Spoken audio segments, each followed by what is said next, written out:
Si on parle du style et de l'emploi des mots, vous employez des mots très forts, très crus. Alors vraiment, vous employez aucune complaisance dans ce roman. Ça vous a pas joué des tours en termes de même votre sécurité personnelle. Ça vous a pas mis en péril? Je vis en France, c'est un avantage, hein. C'est un pays libre et démocratique.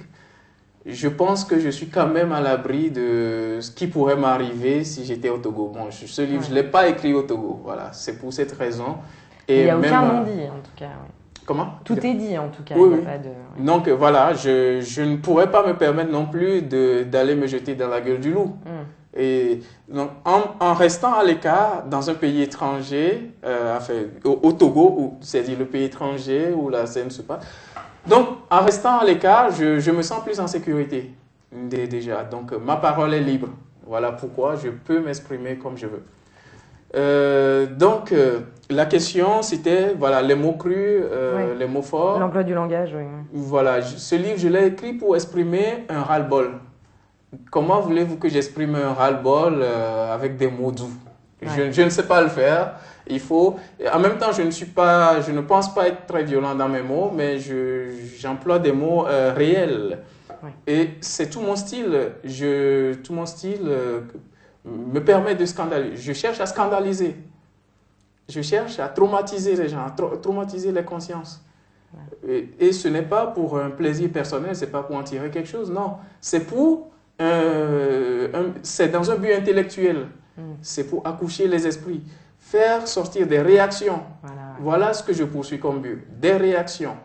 Donc, si déjà le Togo, la dynastie de la terre, le titre est choquant. Oui. Ça ne passe pas inaperçu. Hein. Donc, après l'image de couverture, première page, c'est une image qui est choquante aussi. On voit un enfant qui tient des douilles Ouais. dans ses mains. C'est choquant. C'est un enfant. Ouais. C'est mon éditeur qui a choisi cette maquette. Et bon, j'ai adhéré tout de suite parce que ça m'a plu. Ça répond quand même Oui, oui, puis à ce que ça interpelle d'emblée. Voilà, tout à fait. Et puis en troisième mot, les mots que j'utilise, en troisième lieu, je veux dire, les mots que j'utilise pour exprimer ce qui se passe. Je vous donne un exemple. Quand on prend Ségolène Royal, c'est pour dire que chacun a son style. Hein. Ouais. Ségolène Royal, pour parler de ce qui se passe, elle va me dire par exemple, oh c'est choquant ce qui se passe au Togo, avec un sourire. Hein, c'est choquant, c'est pas normal qu'il n'y ait pas de démocratie, il faut traduire les dirigeants en justice, etc. Au contraire, il y a Jean-Marie Le Pen que je vais prendre, il va dire par exemple, ce pays est gouverné par une bande de lascars, des vauriens, des salauds, une racaille, etc., qui méritent le bûcher.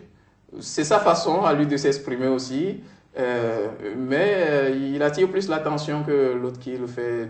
Bon, je n'ai pas choisi ce style, je suis intermédiaire, j'ai choisi un style plutôt réaliste.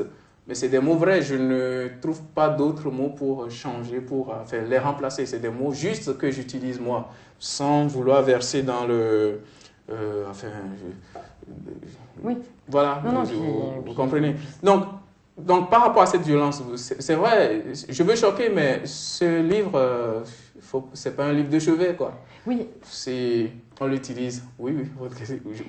Je voulais rebondir aussi sur quelque chose que vous avez dit tout à l'heure. C'est loin d'être un amoncellement d'atrocités. C'est pas un récit que sur les atrocités qu'on vit au Togo. C'est aussi un voyage géographique et culinaire. Et puis vous parlez très bien du Togo et puis avec beaucoup d'amour. Est-ce que vous pouvez partager un peu cette richesse? Est-ce que vous pouvez la partager avec nous en quelques mots? Vous me demandez de décrire l'objet justement de ma passion, le Togo. Voilà, le Togo que j'ai aimé, que j'y ai vécu. Hein. Je suis né au Togo et puis j'ai vécu jusqu'à l'âge de 20 ans avant de quitter le Togo. Je n'ai pas vécu de 0 à 20 ans au Togo. J'ai vécu au Ghana également et puis au Bénin voisin. Donc, et puis j'ai voyagé un peu dans d'autres pays aussi. Donc c'est ma scolarité. Je l'ai fait un peu...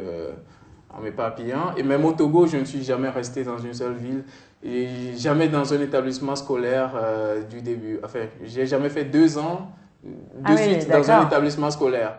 ça peut être déstabilisant, ça peut à la fois aussi être enrichissant. Pour moi, ça a été enrichissant.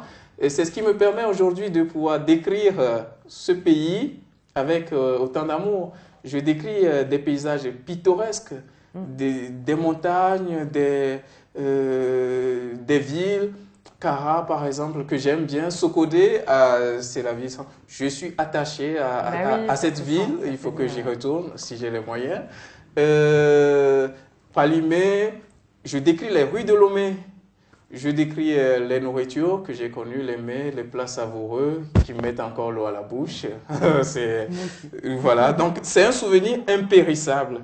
Donc le Togo, pour moi, c'est une grande dame, c'est une belle femme. Une femme qui est fine, élancée, raffinée, sensuelle, digne et amoureuse. Et vous l'aurez compris, le Togo, c'est Evelyne. Hein? Celle que Brice a aimée, celle auprès de qui Brice a retrouvé le goût du bonheur après tant d'épreuves sur le sol togolais. Donc, dans ce livre, j'exprime tout mon amour. Quand on le lit de bout en bout, c'est un véritable hymne à l'amour. C'est une invitation au voyage. C'est une invitation à la découverte de ce beau pays d'Afrique. Je dirais même, allez, ça c'est pour moi le plus beau pays du monde. Ouais. Voilà. Donc, n'hésitez pas à y faire un tour. Ah bah oui, ça donne envie, effectivement. Alors, dernière question, il y a une date qui revient très très souvent dans votre roman, c'est le 13 janvier. Pourquoi donc? Le 13 janvier, disons, c'est la date du malheur du peuple togolais. La date, c'est d'abord la date de l'assassinat du premier président démocratiquement élu au Togo, donc Sylvanus Olympio. Ouais. Ça a été la date du premier coup d'État de l'Afrique. Donc c'est le Togo qui a donné l'exemple en matière de coup d'État. Donc ça a été également la date du renversement du deuxième président. Et c'est la date où Eyadema père, et ce que le fils a continué, où Eyadema, la dynastie, la famille Eyadema fête avec faste la libération nationale, la soi-disant libération nationale. Donc, ça se fête sur un boulevard à Lomé dénommé boulevard du 13 janvier. Ce n'est pas un hasard aussi. Et on peut remarquer également que la plupart des événements qui arrivent au Togo, on essaye de les placer sur un 13 janvier. Exemple, l'ouverture d'une frontière, de la frontière Togo-Ghana qui a été fermée après une agression terroriste. On réouvre la frontière un 13 janvier à 13h, 13 minutes. Donc, je pense que c'est plutôt lié au chiffre 13, peut-être pas à janvier, mais à 13. Donc, il y a également une torture très très violente, humiliante, qui s'appelle le 13 janvier. Et ça se passe au camp Landja à Kara. Cette torture, souvent on laisse sa peau, quoi. Voilà. On n'y survit pas. Ouais. Donc voilà tout ce qui tourne autour du 13 janvier. Donc dans le récit, il y a d'un autre côté le père Anselme, qui est un clerc, qui est à la tête d'une mafia togolaise, qui veut reconquérir le pouvoir, etc., pour le peuple, et qui veut prendre cette même date. C'est-à-dire que la date qui a été celle du malheur du peuple togolais, et il veut exorciser la haine et la peur en faisant de cette date une date emblématique. Ça va être la date de la libération du peuple.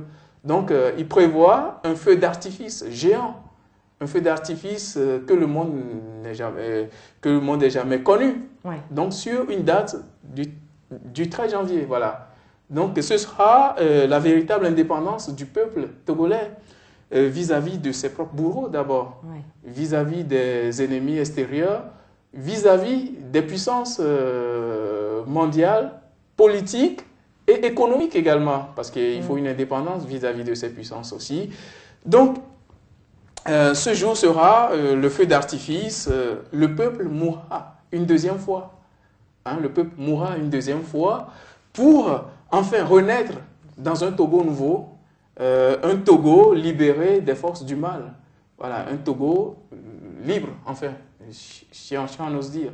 Voilà ce qui est lié au 13 janvier dans ce récit. C'est une très belle dernière parole. Merci beaucoup d'avoir répondu à mes questions. Donc, je vous rappelle que Togo, la dynastie de la terreur, est disponible dans 2200 librairies, et oui, et dans de nombreux pays francophones, le Luxembourg, le Canada, la Suisse, la Belgique. Je le recommande vivement, vraiment, c'est un livre qui se dévore. Et encore une fois, merci beaucoup Alexandre Desouza d'avoir été avec nous aujourd'hui. Merci de m'avoir accueilli. Merci, au revoir. Au revoir.